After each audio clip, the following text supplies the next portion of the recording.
শুধু মানুষ হতভাগা একটা প্রাণী যে আল্লাহর জমিনে থেকে আল্লাহর খেয়ে আল্লাহর পরে আল্লাহর বাতাস থেকে শ্বাস নিয়ে আল্লাহর দেওয়া পানি পান করে আল্লাহ পাকের দেওয়া অর্থ সম্পদ রিজিক স্ত্রী সন্তান সব ভোগ করে আল্লাহরই জমিনে আল্লাহ বিরোধী আইন চালু করে দিয়েছে। এই মানুষই একটা হতভাগা প্রাণী। এমন কোন সৃষ্টি নাই আল্লাহ পাকের যে আল্লাহর তাসবিহ পাঠ করে না। শুধু এই মানুষই হতভাগা একটা সৃষ্টি। আমরা আল্লাহ মাফ করেন আমাদেরকে, নামাজও পড়ে কি করে না, পাঁচবার দিনে বলা হচ্ছে হাইয়া আলাস সালাহ হাইয়া আলাল ফালাহ, সাফল্যের জন্য আসো, সালাতের জন্য আসো, কল্যাণের জন্য আসো। কানে ঢুকে না, যায় না নামাজ পড়তে। কোরআন, ওই যে বললাম বাসায়, সবার বাসায় কোরআন আছে। এমন কোন ব্যক্তি আছেন আপনারা যে আপনাদের বাসায় কোরআন নাই? প্রত্যেকের বাসায় আছে। এমনকি আপনার ফোনের মধ্যেও অ্যাপসে আছে, খুলে দেখার সময় নাই। সময় কোথায়? মানে এত ব্যস্ত, সকাল থেকে রাত পর্যন্ত এতই ব্যস্ত মানুষ হতভাগা, কোরআন খুলে দেখার সময় নাই। আবার বলে, এসব কথা বললে আবার বলবে যে আমরা কি ইসলাম কম বুঝি? আপনারাই ইসলাম বোঝেন, আমরা বুঝি না। আপনারাই মুসলমান, আমরা মুসলমান না। এগুলো উমর রাদিয়াল্লাহু আনহু ঠিকই বলেছিলেন আজকে থেকে এই 1400 বছর আগে, ইসলাম ধ্বংস হবে যখন দেখবা তিনটা বিষয় সমাজে চলছে। এক, দল্লাতুল আলেম, আলেমরা যখন পথভ্রষ্ট হয়ে যাবে তখন সমাজে ইসলাম ধ্বংস হয়ে যাবে। দুই, ওয়াল আইম্মাতুল মুদিল্লিন, যখন আসবে এমন কিছু শাসক যারা পথভ্রষ্ট মুদিল্লিন, তখন সমাজ ইসলাম ধ্বংস হবে। আর ওয়াল মুনাফিকিন ফি জিদারি কিতাবিল্লাহ, যে মুনাফিকরা যখন আল্লাহর কিতাব নিয়ে বাকবিতণ্ডা করবে, মুনাফিকরাই বাকবিতণ্ডা করবে যে আমরাই বেশি বুঝি ইসলাম, তোমরা বোঝো না। বাংলাদেশে টকশোর সংস্কৃতি চালু না হলে আমরা এটা বুঝতে পারতাম না যে আসলে হাদিসটা সত্য। বাদল করতে যায় কথা কিছু না, পরে লেকচার রিপিট শুনে নিন। মূল জায়গায় আসি। কোরআন ঘরে আসে, আমরা তেলাওয়াত করি না। নামাজের আজান কানে আসে, নামাজে যাই না। শেষ রাত্রে আল্লাহ পাক প্রথম আসমানে নেমে আসেন। কিভাবে নেমে আসেন আমরা জানি না, ওইটার কাইফিয়ত ব্যাখ্যা করার আমাদের দরকারও নাই। আল্লাহ পাক বলেছেন বাস ঈমান রাখি। এবং আল্লাহ পাক আহ্বান করতে থাকেন, কে আছো আমার কাছে কিছু চাইবা আমি তোমাকে দিব, সুবহানাল্লাহ। কে আছো আমাকে ডাকবা আমি তোমার ডাকে সাড়া দিব। কে আছো আমার কাছে ক্ষমা চাইবা আমি ক্ষমা করে দিব। এইভাবে ফজর পর্যন্ত আল্লাহ পাক আহ্বান করতে থাকেন। আমরা ওই সময় ফেসবুক চালাই, রিল্যাক্সে ঘুম দিই। তাহলে নামাজের আজান কানে যায়, নামাজ পড়ি না। কোরআন বাসায় আছে, তেলাওয়াত করি না, খুলেও দেখি না, 40 কুরখানি বাদ দিয়ে। আর শেষ রাত্রে আল্লাহ পাক আহ্বান করতে থাকেন, আমি উঠে ওযু করে 2টা রাকাত নামাজ পড়ে একটু দোয়া করবো, সেটা পারি না। এই আমি আবার যখন দিনের বেলায় এলেম শিখতে যাই, এমন জায়গায় এলেম শিখতে যাই যেখানে নারী পুরুষ একাকার অবস্থা, ফ্রি মিক্সিং। আমি এমন এলেম শিখতে চাই যে এলেমটা আমাকে 20 বছরে 20টা সূরাও শেখায় না। 20টা হাদিস আপনার মুখস্থ নাই, আমি চ্যালেঞ্জ করতেছি আপনাকে। 20টা হাদিস আপনি দাঁড়ায় বলেন, ছোট ছোট হাদিস খালি। যেমন আমিরুল মুমিনিন উমর ইবনে খাত্তাব রাদিয়াল্লাহু আনহু قال قال رسول الله صلى الله عليه وسلم انما الاعمال بالنيات وانما لكل امرئ ما نوى فمن كانت هجرته الى الله ورسوله فهجرته الى الله ورسوله ومن كانت هجرته الى الدنيا يصيبها او امرأة يتزوجها فهجرته الى ما هاجر اليه। এরকম ছোট আপনি আমাকে 20টা হাদিস শুনান যারা 20 বছর পড়াশোনা করেছেন জেনারেল লাইনে, দাঁড়ান দেখি কার সমস্যা আছে। এই হচ্ছে আপনাদের শিক্ষার অবস্থা। তারপরে আপনি আবার যখন চাকরি ক্ষেত্রে যান, ঘুষ ছাড়া আপনার চাকরি হচ্ছে না। এই হলো অর্থনৈতিক জীবনের অবস্থা। আবার চাকরি, ব্যবসা, বাণিজ্য যাই করছেন, এর মধ্যে ম্যান্ডেটরি মাস্ট বি সুদ আছে। কি আছে? এই মাপে কম দেওয়া তো আছেই, পণ্যের সম্পদ আত্মসাৎ তো আছেই, পণ্যে ভেজাল দেওয়া তো আছেই, তারপরে সিন্ডিকেট তো আছেই, যেটার দাম এখন এই রজবের, আজকে কয় তারিখ? রজবের 14-15 হবে না? তো এই রজবের 14-15-তে যে পণ্যের দাম 200 টাকা, 1.5 মাস পরেই সেই পণ্যের দাম হবে 400 টাকা। এই হলো অর্থনৈতিক জীবনের অবস্থা। আর সুদের সাথে সম্পৃক্ত না হলে তো আমাদের ঘুম হচ্ছে না। বাংলাদেশে 64,000 গ্রাম বাংলা বলি না আমরা, 64,000 গ্রাম বাংলায় একাধিক সুদী এনজিও আছে। সবাই সুদী কারবার করতেছে। আমাদের মা বোনরা ওখানে সমিতিতে নাম লেখাচ্ছে, আমরাও নাম লেখাইছি অনেকে। কিস্তি শোধ করতে হচ্ছে, জমি বন্ধক রাখো, বাছুর বন্ধক রাখো, গরু বন্ধক রাখো। শেষমেশ ধনীরা ধনী হচ্ছে, গরিবরা গরিব হচ্ছে।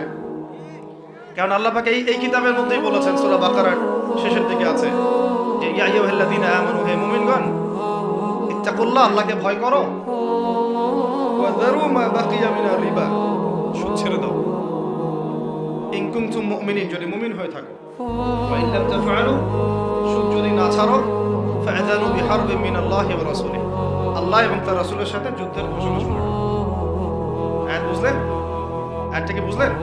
আল্লাহ পাক বলছেন যারা সুদ খায় বা সুদ না ছাড়ে এরা আল্লাহ এবং তার রাসূল মুহাম্মদ সাল্লাল্লাহু আলাইহি ওয়াসাল্লামের বিরুদ্ধে অস্ত্র নিয়ে দাঁড়ায় আছে। তো আপনার আমার কল্যাণ হবে না ভাই দুনিয়ায়? পরকালে কল্যাণ হবে না? আমরা হাউজে কাউসারের পানি তো পাবো ইনশাআল্লাহ, আমরা কবরের উত্তর তো দিতে পারবো ইনশাআল্লাহ। আমাদের জন্য নবী সাল্লাল্লাহু আলাইহি ওয়াসাল্লাম সুপারিশ তো করবেন ইনশাআল্লাহ, সুপারিশ তো নবীজি করবেন, এটা ঠিক আছে, এটা তো ঠিক আছে। কিন্তু কোরআনে যে আল্লাহ পাক বললেন সুদ যদি তোমরা না ছাড়ো তাহলে জেনে রেখো তোমরা আল্লাহ এবং তার রাসূলের বিরুদ্ধে যুদ্ধ করতেছো। এখন এইটা আমরা কিভাবে আল্লাহ পাককে বুঝ দিব? দুনিয়াতে না বুঝ দিলাম, দুনিয়াতে হয়তো কারো ক্ষমতা আছে, জবানটা বন্ধ করে দিল, এই কথা বলতে পারবেন না, চুপ একদম, সম্ভব কিনা? দুনিয়াতে হয়তো সুদের মহাজন যারা একত্রিত হয়ে দেখা গেল যে একে তো সরাইতে হবে রাস্তা থেকে, এত মারাত্মক কথা বলতেছে, সরাই না হয় দিল, হতেও তো পারে, ইতিহাসে হয় নাই এমন। তারপরে কারো হয়তো দুনিয়াবি স্বার্থ আছে, বুঝাচ্ছে আমার বউ আছে, বাচ্চা আছে, চাকরি বাকরি কেমনে ছাড়ি ইত্যাদি, সব না হয় বুঝলাম না। আল্লাহ পাকের সামনে আপনি এখন কি বুঝটা দিবেন? রাসূলের সামনে দাঁড়ায় কি বুঝটা দিবেন? দিতে হবে কি না জবাবটা? আজ হোক আর কাল হোক দিতে হবে কি না? পরকালে যেতে হবে তো নাকি? তাই যদি হয়, এটা যদি আমাদের ফাইনাল ডেস্টিনেশন হয়, চূড়ান্ত গন্তব্য হয়, তাহলে কোন ব্যক্তি বুদ্ধিমান যে দুনিয়াতে সংশোধিত হয় সে, নাকি পরকালে যে ব্যক্তি অপেক্ষায় বসে থাকে সে? তো এখন তাহলে সুদ খাচ্ছে কে? আপনি আমি নিজেই। কে খাচ্ছে তাহলে? আমরা নিজেরাই খাচ্ছি। ভাই আমি খাচ্ছি, না হলে আপনি খাচ্ছেন, না হলে আপনার স্ত্রী খাচ্ছে, না হলে আপনার বাবা খাচ্ছে। অতএব সুদের মধ্য দিয়ে আমরা আল্লাহ এবং তার রাসূলের সাথে সরাসরি যুদ্ধ করতেছি। বদরের যুদ্ধে কি আবু জাহেলরা পরাজিত হয় নাই? উহুদের যুদ্ধে, খন্দকের যুদ্ধে, মুতা, ইয়ারমুকে, এই শতাব্দীর পর শতাব্দী আল্লাহ এবং তার রাসূলের বিরুদ্ধে যারা দাঁড়াইছে তারা কি কখনো টিকতে পারছে? আজকে পশ্চিমারা সারা বিশ্বকে এভাবে সুদখোর বানিয়ে দিয়েছে, আর প্রত্যেকটা মুসলিম কান্ট্রি এর খপ্পরে পড়ে গেছে, বের হতে পারতেছে না। বের হওয়ার জন্য শুধু একটা জিনিস দরকার, একটা জিনিস, সেটা হচ্ছে আল্লাহ এবং তার রাসূলের প্রতি পরিপূর্ণ বিশ্বাস, ঈমান। এইটা আমাদের অর্জন হয় নাই, এটাই সত্য কথা। অর্জন যদি হতো তাহলে আমরা বিকল্প চিন্তা করতে পারতাম। অনলাইনে যারা আপনাদেরকে এইসব তালগোল মার্কা কথাবার্তা বুঝায়, যে কাগজের টাকা নিয়ে উল্টাপাল্টা কথা বলছে, ইলেকট্রনিক মানি নিয়ে উল্টাপাল্টা কথা বলতেছে, বিটকয়েন ক্রিপ্টোকারেন্সি নিয়ে কথা বলতেছে উল্টাপাল্টা, ভাই এগুলো আমরা জেনে বুঝে কথা বলতেছি, জেনে বুঝে পড়াশোনা করে এগুলোর উপর আমরা থিসিস করেছি ইউনিভার্সিটিতে, এগুলোর উপরেই। এমনি এমনি কথা বলতেছি না যে পেপার মানি আপনার পকেটে, আমার পকেটে যেটা আছে আপনার পকেটেও সেটাই আছে, এর ভিতরেও সুদ আছে। ইলেকট্রনিক মানি যেগুলো আমরা ইউজ করতেছি এগুলোর ভিতরেও সুদ আছে, অল্প হোক আর বেশি হোক। এর সামনে আসবে বিটকয়েন, ওইটার মধ্যে সুদের ভিতর উপর সুদ, তার উপর আসতেছে একটা সিস্টেম যেটা অলরেডি কয়েকটা কান্ট্রিতে অ্যাপ্লাই হয়ে গেছে, চায়নায়, উত্তর কোরিয়া, দক্ষিণ কোরিয়া ইত্যাদি কান্ট্রিতে। এটা হলো ক্যাশলেস সোসাইটি, মানে কোনো ক্যাশই থাকবে না সোসাইটির মধ্যে, ডিজিট থাকবে, খালি ডিজিট। মানে আপনি বলতে পারবেন না যে আমার 1 লক্ষ টাকা আছে, যদি বলি 1 লক্ষ টাকা আছে, টাকাটা আমার হাতে দেন দেখি, আপনি হাতে দিতে পারবেন না, দেওয়ার মতো কিছু নাই। ওইটা আপনার ডিজিটে থাকবে, নাম্বারে, ফিগারে, 1 লাখ, এটা ফিগার। ইতিহাসে এমন কোনো কারেন্সি আসে নাই যেটা ধরাও যায় না, ছোঁয়াও যায় না, পকেটেও রাখা যায় না, এটা আসতেছে সামনে। যারা বুঝে না এগুলা, আমরা আক্রমণাত্মক কথা বলতে চাচ্ছি না, আল্লাহ পাক তাদেরকে হেদায়েত দান করুন। যারা বুঝে না, তারা মনে করতে পারে এগুলো হচ্ছে ভবিষ্যৎবাণী। আদতে এইগুলা বর্তমান বিশ্বে চলতেছে, আমাদের সে সম্পর্কে জ্ঞান নাই। আমরা অনেকেই ক্যাশলেস সোসাইটি প্রতিষ্ঠার চেষ্টা করতেছি, এটার মধ্যে যতটুকু কল্যাণ আছে না, তার চেয়ে বেশি অকল্যাণ আছে। আল্লাহ পাক আমাদেরকে প্রতিশ্রুতি দিয়েছেন যে তোমরা দুশ্চিন্তাগ্রস্ত হয়েও না, তোমরা টেনশন করো না, ভয় পেও না, হীনবল হয়েও না, আনতুমুল আ'লাউনা, তোমরাই বিজয়ী হবে এই দুনিয়াতে এবং আখিরাতে, তোমরাই বিজয়ী হবে ইন কুনতুম মুমিনিন, যদি প্রকৃতপক্ষে মুমিন হয়ে থাকো। আমাকে বলেন, যারা আজান শুনেও নামাজে যায় না, এরা কি মুমিন? বলেন। আপনি মনে করছেন আমি জুমার নামাজ তো পড়ি, ঈদের নামাজ তো পড়ি।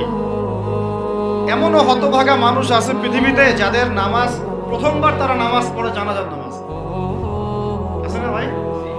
আল্লাহ পাক আমাদের সবাইকে 5 ওয়াক্ত নামাজি হওয়ার তৌফিক দান করেন, এবং কাজা নামাজ অনেকের আছে, আল্লাহ পাক সেগুলো আদায় করার তৌফিক দান করেন। আপনারা যখন হজ উমরা সফরে যাবেন, বেশি বেশি সেখানে নামাজ পড়বেন, কারণ ওখানে 1 রাকাত নামাজ হারাম শরীফে পড়লে 1 লক্ষ রাকাতের নেকি হয়, আর মদিনা মুনাওয়ারায় পড়লে, মানে হারামে পড়লে 1000 নেকি হয়। আর এই দুইটা আমরা খুব ভালো জানি, মিম্বরে আলোচনা হয় খুব, মাশাআল্লাহ, তাই না? তো নসিহত হচ্ছে ওখানে গিয়ে আমরা বেশি বেশি নামাজ পড়বো, নফল নামাজ, ঠিক আছে? কাজা নামাজগুলোও হিসেব করে আদায় করার চেষ্টা করবো ইনশাআল্লাহ। বাংলাদেশের সবচেয়ে বেশি দরকার এখন উলামায়ে কেরামের ঐক্য। আমরা যারা ছোটরা আছি, আমাদের মূল কাজ এখন এইটাই, আমরা এটাই ফিকির করি কিভাবে আলেমদেরকে একটা জায়গায় বসানো যায়। আলেমরা যদি ঐক্যবদ্ধ হতে পারেন, জনগণ একদিকে ফোকাস করে চলতে পারবে ইনশাআল্লাহ। এবং তাদের মধ্যে যদি একজন আমির নিযুক্ত করা হয়, তার কথা যদি আমরা সুরাভিত্তিক মেনে চলি, ইনশাআল্লাহ বাংলাদেশ কেন পুরা বিশ্বে দিন কায়েম করা সম্ভব।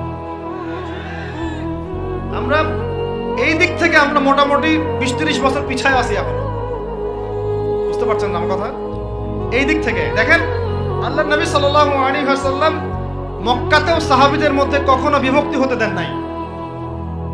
একজন নেতা, তার আন্ডারে সব সাহাবীরা বায়াত করে আছেন, হাতে হাত রেখে, ব্যাস যা বলবেন তাই। ডানে যাইতে বলে ডাইনে, বামে যাইতে বলে বামে। মার খাচ্ছেন, যদি নবীজি বলেন হিজরত করে চলে যাও, হিজরত করে চলে গেল আবিসিনিয়ায়, তাই না? আর যদি নবীজি বলেন সবর করো, সাবরান আলা ইয়াসির ফাইন্নামা উইদাকুমুল জান্নাহ, সবর করো, তোমাদের জন্য জান্নাত, সবর করতেছেন, মার খাচ্ছেন, তাও কোনো কথা বলতেছেন। এইরকম সামি'না ওয়া তা'নার জেনারেশন না থাকলে দিন কায়েম হয় না, যেটা আমাদের বিগত 50 বছর আমরা করতে পারি না, এটাই সত্য কথা। এটা করার জন্য সবার আগে আমাদের মনের হিংসা দূর করতে হবে। কি দূর করতে হবে? মনের হিংসা দূর করতে হবে, মনের অহংকার দূর করতে হবে, নিজেকে ছোট মনে করা শিখতে হবে।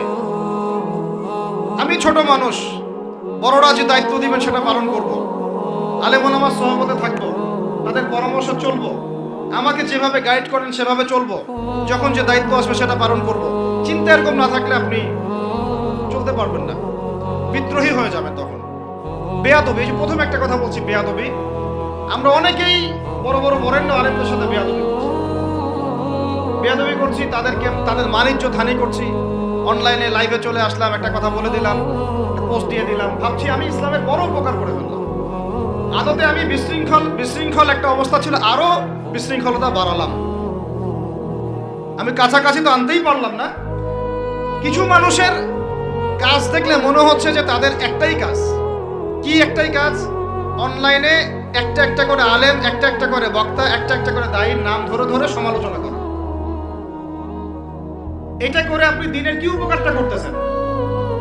এই কাজগুলো করে আপনি দিনের কোন জায়গায় খেদমতটা করতেছেন বলেন? এতে করে মানুষের দিন সম্পর্কে, সেই আলেম সম্পর্কে, সেই বক্তা সম্পর্কে, সেই ওস্তাদ সম্পর্কে, সেই ইসলামী দল সম্পর্কে কি ভালো ধারণা সৃষ্টি হচ্ছে না খারাপ? আমরা যদি প্রশ্ন করি যে আপনি নিজের চেহারাটা একটু আয়নায় দেখেন না, আপনার ভিতরে কি কোনো দোষ নাই? আপনি কি এই উম্মার নেতৃত্ব দেওয়ার যোগ্যতা অর্জন করেছেন? কতগুলা কিতাব পড়েছেন? কি ডিগ্রি অর্জন করেছেন? কতটুকু সার্টিফিকেট অর্জন করেছেন? কতটুকু তাজকিয়া অর্জন করেছেন? কতটুকু আপনি নূর অর্জন করতে পারলেন? কতটুকু বাসিরা আছে আপনার? কয়টা মসজিদ করেছেন? কয়টা মাদ্রাসা করেছেন? কয়টা ইসলামিক সংগঠন করলেন? কয়টা কিতাব লিখলেন? কয়টা লেকচার দিলেন? আপনি নিজে কি করলেন দিনের জন্য? এই চিন্তাটা করা দরকার নাই যে আমি নিজে কি করলাম দিনের জন্য, ও কি করলো, ওর কি খেদমত, ওর কি দোষ, ওর কি ত্রুটি, এইগুলোর চর্চা আমরা ব্যস্ত হয়ে আছি।